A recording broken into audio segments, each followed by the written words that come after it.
Hello, welcome to Hayden Cooks a Lot. This morning I'm going to be making some breakfast potatoes, so I thought you'd like to join me. So before we get started, make sure that you are ready. Hair's pulled back, everything is rolled up if you have long sleeves, jewelry, everything's off, hands are washed, area is ready. All right, so what I did is yesterday, I boiled some little red skin potatoes. So these are the little ones that you find at the grocery store.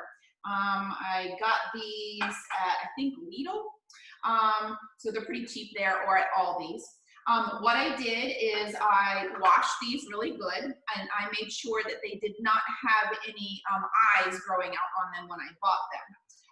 So this is what I mean by an eye of the potato. It has this little root thing that will start growing out on it. We don't want to have those. This is not good for you. So you want to, if this starts to happen, that means your potato is getting too old. So you need to pick these off really quick and then cook this. Do not cook with these little things on here, throw them away. They're also poisonous to animals, so don't feed them to your animal. If you don't want to buy the little ones that are little red potatoes, you can use the bigger ones. It's just that these will take longer to boil. So what I did is after I washed these really good, make sure there was no dirt on them, I put them in my saucepan. And then I covered the potatoes with about 2 inches of water. I brought it up to a boil. Remember, a boil is when your water is rapidly moving. So it's like in the pan, okay? And then I boiled them until they were fork tender. So it depends on the size of the potato you're going to do. And if you're going to be boiling the bigger potatoes, you need a bigger pot than that little saucepan that I used. And fork tender means while it's, I'm going to take one of them out while it's cooking, and I'm going to check it with a fork, okay? So this is also known as stick a fork in it. So that might be a phrase that you have heard before.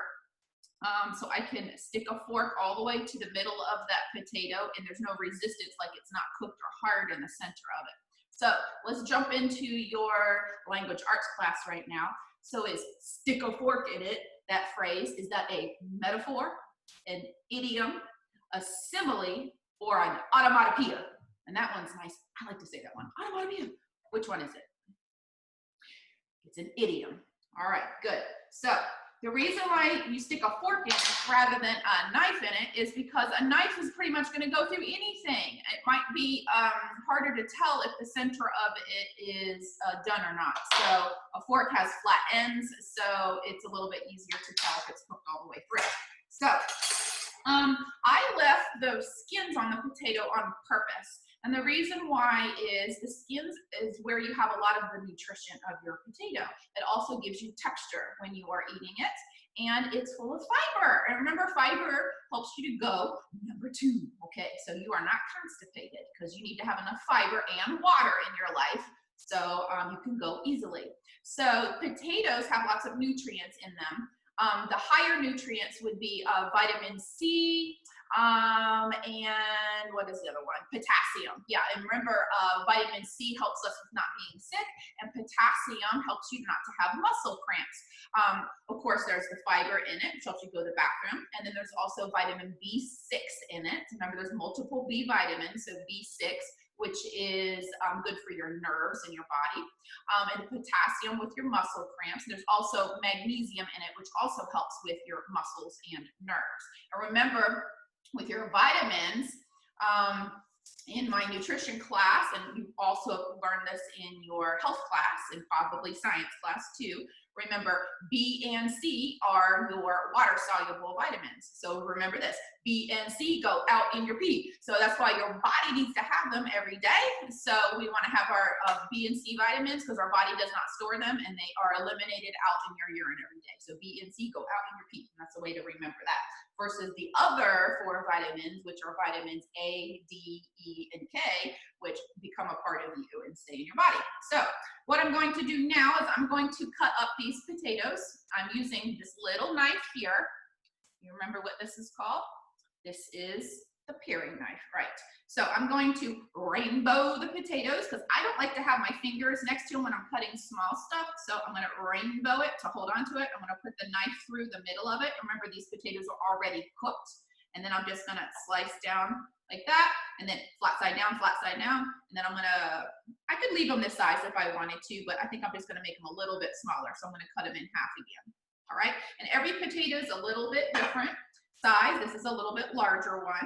Okay, so again, I'm rainbowing it. I'm holding the sides together so it doesn't wobble on me. I don't want to cut and have this thing move and then have the knife slice me into my thumb or finger.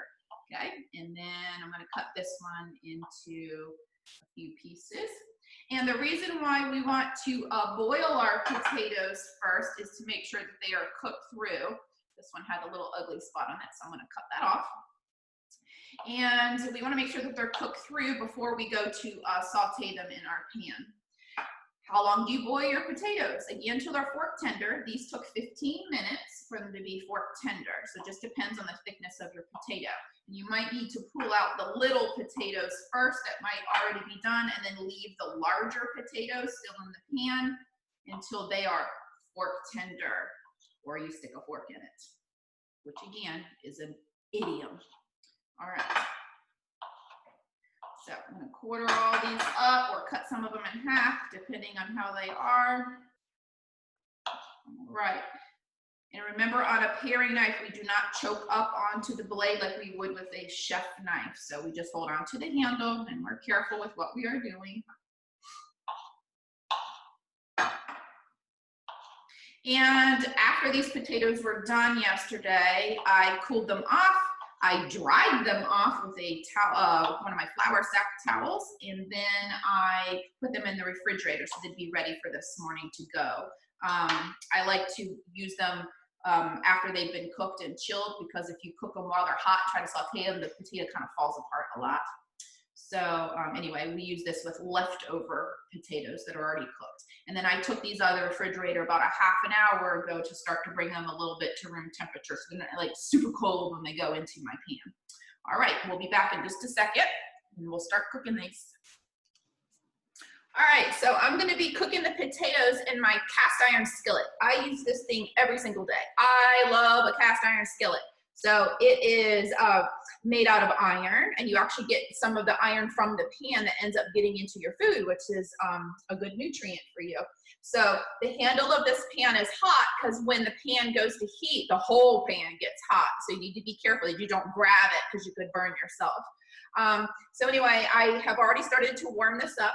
My stove runs a little bit hotter than maybe yours, I'm not sure. So, but I have this on a medium-low setting because mine's running hot. You might need to have yours a little bit between medium-low to medium. It just depends on what your stove is. So I'm gonna check first before I go to put my fat into the pan and then add my potatoes. I'm gonna check to see how it is. So how do I do that? I'm going to take a little bit of water, and then I'm going to see how it works in the pan. Is it going to sizzle and dance around, which means my pan is ready? Is the water gonna, when I flick it in the pan, is it gonna go like that, which means it's too hot, and then I need to cool off my pan some and then lower my heat, and maybe that will take a few minutes for it to cool down.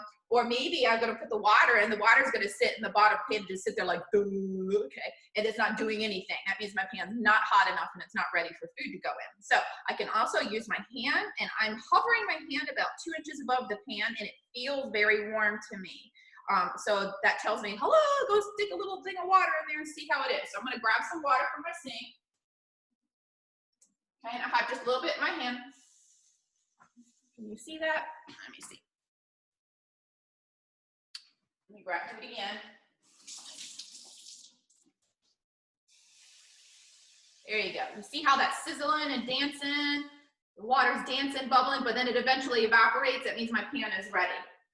Okay, so I am going to be doing a mixture of half butter and half avocado oil. So butter is a saturated fat. Butter comes from what animal? Yes, a cow. Okay, so from your cow's milk, it gets churned. Okay, the cream of it actually. So I'm going to open up this wrapper. And how much am I going to put in? Well, I don't follow a specific recipe for this. This is just me cooking. So on the side of the wrapper here, you can see that butter has its measurement. So here it is in tablespoons, 1, 2, 3, 4, 5, 6, because there's 8 tablespoons in a stick of butter. You'll see that? Okay, there you go. So I'm gonna cut off, I'm gonna start with 2 tablespoons of butter, and then I'm gonna do 2 tablespoons of the avocado oil. So I can just look at where that marking is on my wrapper, and I'm gonna cut off a little chunk here, the 2 tablespoons worth. I'm gonna put that in my pan, okay, and that's starting to melt down. Set that down, and then this is avocado oil. Avocado oil is a monounsaturated fat. This is a heart healthy fat for you, and I choose to use this instead of vegetable oil. Avocado oil is better for you. I'm not going to measure. You should get out your tablespoon, put in your 2 tablespoons worth. I know what that looks like, so I'm just going to go ahead and pour in 1 and 2, okay, on top of it. So I'm doing a mixture of both so my butter doesn't burn over time. Of course, I could turn down my heat a little bit, but I just like to melt the 2 of them together. So it helps to, having a little bit of the oil in there with the butter helps to prevent it from browning. And now I'm swirling this butter chunk around in my pan. So I am melting it. I'm covering the whole surface area. And this pan here is about, oh, I don't know if it's either a 10 or a 12-inch wide pan. So you want to have a good surface area of your pan because your potatoes are going to lay out in a single layer in the pan as they go to cook. All right. So also make sure that that little flick of water you put in there is gone before you put your fat in here, because otherwise if you put oil on top of the water, right into your face, and we don't want that. All right, let me get out a little dish here to set my turner on. So I'm using a turner because I'm going to be getting under the potatoes to flip them over. A lot of you call this a spatula. So remember, this is a turner type of spatula. Remember, the word spatula is just like the word car. If someone said, Miss Hayden, what kind of car?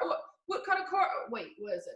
Miss Hayden, what do you drive? And I'm like, I drive a car. You know, that doesn't mean anything. Okay, people ask you what type of car you drive. So this type of spatula is called a turner because it turns stuff over. All right, so this is ready. It's melted. I'm gonna grab my potatoes. Now, I'm not just gonna start flinging them in the pan. Notice I'm going to hold on to my cutting board with one hand. I'm gonna use my hands. Your hands are your best tools in the kitchen. Okay, and I wanna get the cut side down. So I'm gonna start putting the potatoes here. I need to turn up my heat just a little bit. I turned it down just a minute ago. All right, so I'm gonna put these with the cut side down into the butter and avocado. If it's splattering at you, just turn down your heat. Go. And I always use my hands to get the items off of the cutting board into whatever it is that I'm cooking, because I have more control rather than using my turner or the back side of a knife. Never use the sharp side of your knife to scrape down because that does dull it over time. And I'm getting all this into the pan. All right. And it's good if you can have a little bit of space between the items, because if they're too crowded or if they're piled up on top of each other, some of them will kind of steam a little bit. So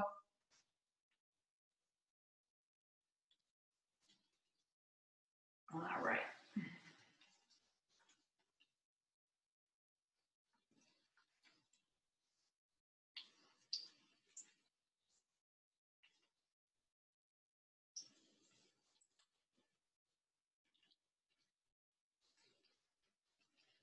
You can do this in a metal skillet too. Just make sure that your skillet, you use your large skillet, and then make sure that it is hot and your potatoes are not cold when they go in because they can stick. Make sure that your butter and oil melted all the way down before you put the potatoes in, so you have that surface of fat going all the way across the bottom. All right, let's see if I can squeeze these in. Ooh.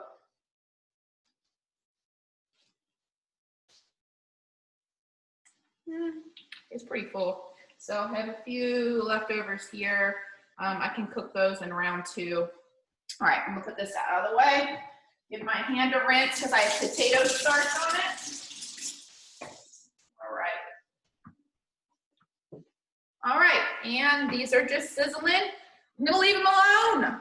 You don't sit there and turn them all over the place because you're gonna make your potatoes fall apart. So you want them to get brown and get a little bit of crust on there. So every now and again, I'm gonna take my turner. We don't stir this, we peek.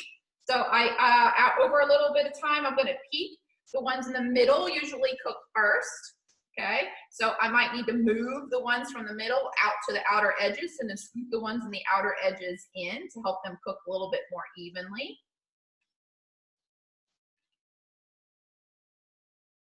All right, and I'm gonna turn up my heat just a little bit, not much, tiny little bit. Here we go. Now, if it's splattering out at you everywhere, your potatoes were probably wet. So before you go to cut your potatoes, if they are chilled, and remember I dried mine before I put them in the refrigerator, you can get your towel out and dry off your potatoes before you go to refrigerate them. And again, this is my favorite type of towel to use. This is a flour sack towel, F-L-O-U-R, flour sack towel, and I get these on the bottom shelf at Walmart, and they're cheap. They come in a pack of 4, pack of 8 or 10, something like that, and they're inexpensive, and they're thin. They don't leave fiber mess like when you're drying dishes and stuff. And I use these for all kinds of stuff, cleaning my house, drying my dishes, drying off fruits and vegetables, etc. So I like them. And I have 2 different towels over there. Or one I was using to dry my hands on, the other one was for the potatoes and vegetables and stuff I'm working today. All right, so this has been going a little bit. I'm gonna take a little peek. Oh, it's just barely starting to turn a little bit tan. That's okay. All right, and we're gonna season later. I'm not seasoning these now because I don't want the seasoning to burn. All right, so can you see that okay? Yeah. All right, so it's sizzling and dancing, and I can't move my computer any closer, and I don't want to get grease on it at all. But all right, so oh, check that out. You can see this is one of my beehive boxes right here. I have a few, I think 4 frames of honey in there. So maybe I'll do a little video and show you what that looks like later. It's kind of cool. So, but I need to take the honey off of the frames. And my bees survived the winter, so that's good. All right, so these things are cooking away. Check again. Yeah, they're still going. Starting to get a tiny little bit tan on there. Notice I'm not stirring, I'm letting them sit. All right, so I'm gonna pause the video and I'll be back in a little bit. All right, so it's been about 3 minutes since I hit that pause button. I'm gonna show you some of them are ready to be turned. So let's get this out. What's this tool called? Tongs, right. And this one here, you have a little thing that you can push in, pull out at the bottom sometimes. And now it can get bigger when I push it in, or I can pull that out to keep it closed to fit in my drawer better. So this is what one of them looks like. Let me hold it on this little dish. All right. You see that? So that's what we're looking for. We're looking for that browning of the potato. So when it gets that color of brown, it's ready to turn. Okay. So I'm going to get out my turner. All right. And now I'm going to get underneath my potatoes and I'm going to flip them over. Okay. Very carefully.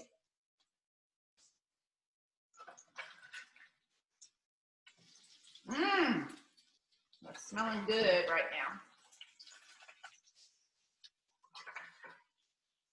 So notice I am going from underneath and then I flip towards the middle of the pan, kind of like away from me, because I don't want to get splattered with any of that oil or grease.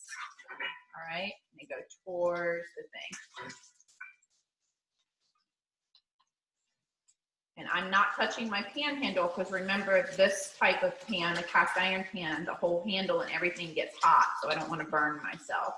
If it's a little awkward for you and your pan handle does not get hot, you can always move the pan around so you can, you know, move the pan instead of your body as you go to turn the potatoes over. All right, they're looking really good. So I'm going to scoot some of them from the middle to the outer edges. All right. And I'm going to spread them back out in a single layer.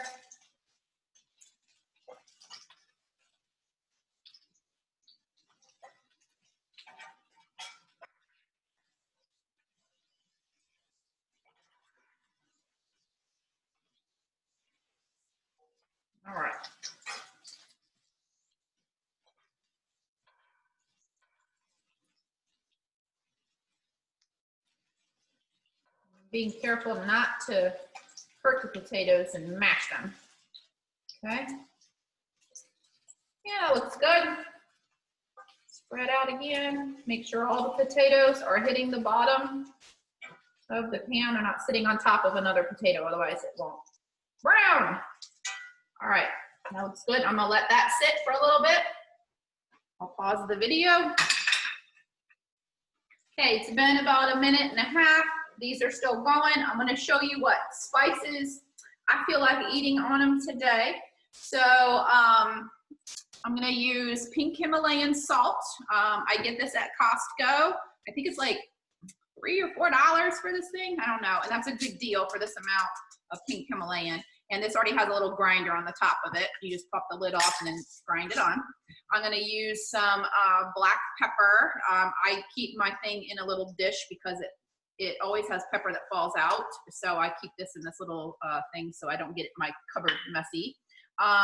Paprika, okay, which is the little red sprinkle that people put on like the top of deviled eggs. But except I'm gonna do a little bit of smoked paprika just to give a little extra flavor. Let me check these real quick, make sure that they're not burning. As the potatoes are cooking, they do, well, they're getting good, they're almost finished. They do absorb a little bit of the oil, so I can see most of the oil is almost gone. I have a very thin layer at the bottom, so these are almost finished. And then I'm gonna season in just a second, only cook my seasoning shortly. And then I have granulated garlic, and granulated garlic is like, it feels like a sand-like texture. You can use garlic powder, it's fine. And then I have onion powder. I get the granulated garlic and onion powder, chili powder, a bunch of other stuff, actually at Food Lion in the Hispanic section of the grocery store. They have these tall containers, and I use a lot of it, and that's the cheapest place to get it. But I just opened this one up brand new this morning, and so later I'm going to put it into one of my canning jars. I like to have a uniform looking spice area, so everything is the same. And then I put labels on there with my little label maker.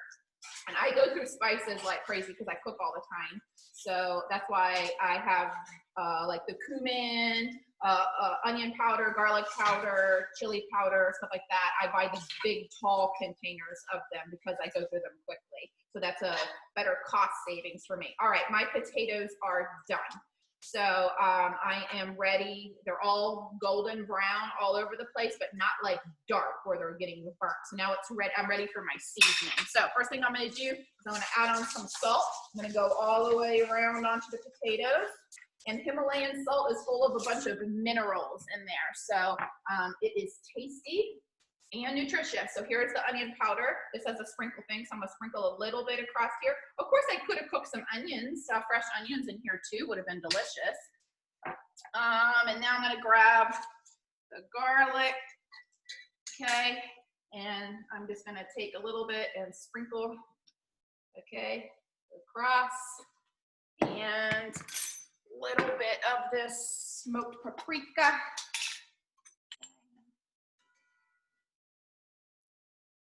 Right, sprinkle that across.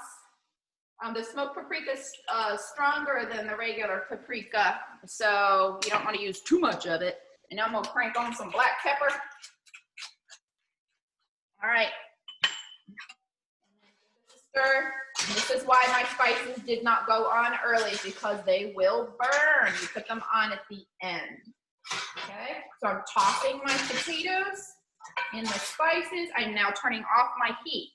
Okay, so if you're not quick, you might want to measure out what spices you want to use first and put them on like a little dish or something rather, and that would actually be a good idea for you. Put them all in a little dish, and then so when you're ready, you can just sprinkle them all across the potatoes at one time rather than open up all the containers separately.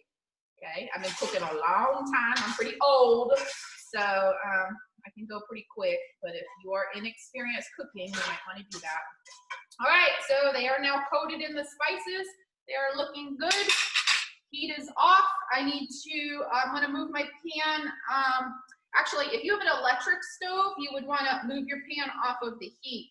I have a gas stove, so when I turn off the heat, there is no more heat. It's not like on the coil burner or the flat glass top burner where the stove is still hot. Okay, so I have no more heat coming up. It's just the residual heat that's in my pan right now, which is making the potatoes still sizzly. So I'm gonna grab a little plate here and then pull these potatoes off. Okay. And you want to serve these up hot. All right. Yummy. All right, so this is what they look like. Okay. Yummy, yummy. And they taste great. So let me taste mine. All right, I think I want that one right there. Good in golden color and brown. Pretty hot, probably. Yep. Mmm. Woo, wow, hot. Mmm. Very good. The potatoes are soft and creamy in the middle, and they got a little bit of a crunchy texture on the outside. And when that skin crisps up, has a little bit more of a crisp texture too, where that skin is. And then the spices on there are just perfect. I don't need to adjust. So you always want to taste your food when it's done cooking before you serve it to someone else. Give it a little taste and see if you need to add anything else like salt, pepper, any more paprika or garlic or whatever. These are perfect, so I don't need to add anything else. So now I just need to make the rest of my breakfast meal. All right, thanks for joining me.